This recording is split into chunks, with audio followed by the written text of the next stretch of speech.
President Donald Trump's former campaign manager Paul Manafort was charged on Friday with paying European leaders to lobby on behalf of Ukraine, special counsel Robert Mueller alleged. The leaders in question, who include former leaders of Austria and Italy, have denied any wrongdoing. The leaders were allegedly part of a lobbying group called the Hapsburg Group.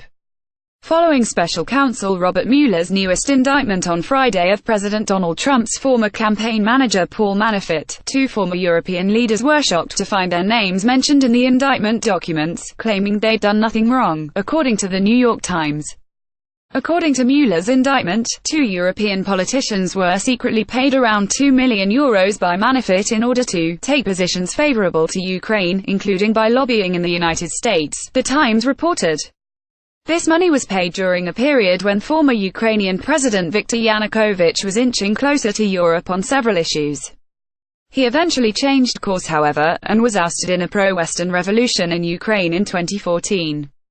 The group of politicians who were allegedly paid by Manafort were known as the Hapsburg Group, a reference to the famous Austrian imperial dynasty. Although the indictment documents did not name the leaders, the former Prime Minister of Italy Romano Prodi stated in an interview on Saturday that he and former Austrian Chancellor Alfred Gusenbauer were the leaders mentioned.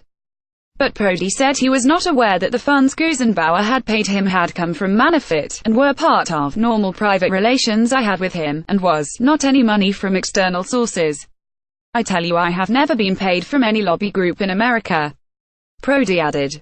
According to the Times, Prodi and Gusenbauer had both long believed that closer ties between Ukraine and the European Union were a good thing. I always had the point of view that it was important to move Ukraine closer to Europe, Gusenbauer told the BBC in a statement.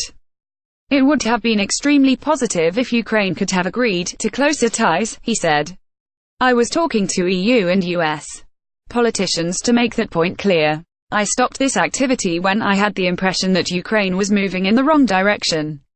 A transatlantic charade. Mueller's documents claim that the group had strategized to appear to be providing their independent assessments of government of Ukraine actions, when in fact they were paid lobbyists for Ukraine, according to the Times. Gusenbauer did admit that he had been paid for working on behalf of Ukraine, but did not divulge by whom.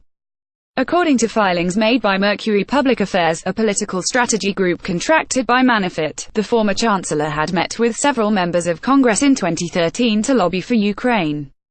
The Podesta Group, a Washington lobbying firm formerly run by the brother of the former chairman of the 2016 Democratic presidential campaign John Podesta, also reportedly arranged meetings and media opportunities for a group of visiting European leaders working on the Ukraine issue that included Prodi and Gusenbauer. Prodi, however, has denied membership in this group, and stated that Gusenbauer headed it. Last year, Manafort and his former deputy Rick Gates had been indicted on 12 charges related to money laundering, tax fraud, failure to register as foreign agents, and conspiracy against the United States. But on Thursday, Gates and Manafort were handed a superseding indictment that replaced the original 12 charges with a fresh set of 35 charges related to tax and bank fraud.